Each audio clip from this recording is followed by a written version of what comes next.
Hey guys, Marty here, Rusty Spanner. What we're going to do today is got a Daihatsu V98 model, V98 model I think it is. We're going to change the water pump which has been leaking. As you can see, it's a small Daihatsu truck, V98, not a lot of room in there. It's been leaking water constantly. Water pump's already off, shrouds off the radiator. Just got to clean up that gasket surface. Got a new pump, which I got off the internet, $200 cheaper than the first one I looked at, as opposed to look. These pumps do have a habit, 90% of the time pumps are leaking. They'll leak through this air hole there, which is between the two seals from the back and the front of the shaft. Quite often they'll leak water out there, and they're no good. Replacement. So I'm just going to change over a couple of fittings, clean up the gasket surfaces on the engine, and we'll throw it in.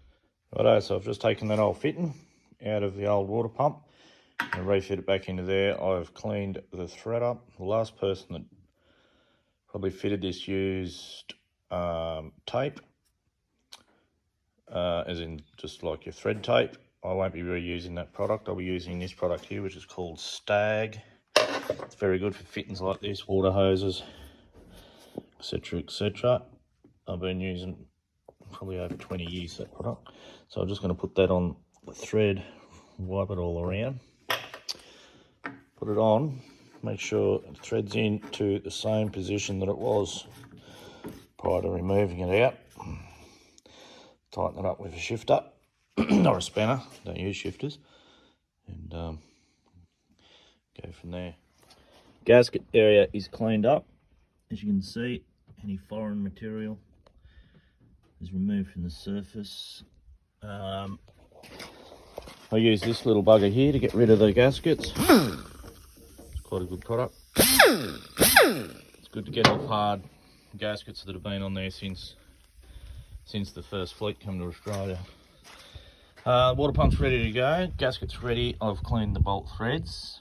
Also clean out the holes that they go into. That's the Loctite I'll be using. It's just a gasket cement on the gasket. It's a good product. Also, when you go to put it in, make sure you've got the right size bolts ready for the right holes, so that you don't muck that up. Right to go, and I'll get back when it's in and we'll go from there. There you go. About an hour later, pump's in. Radiator shroud hoses hooked up. There's no coolant there at the moment. I'm going to change some of those hoses there that are a bit perished. Like that one down there. Hope that helped someone out. Righto. See you next time.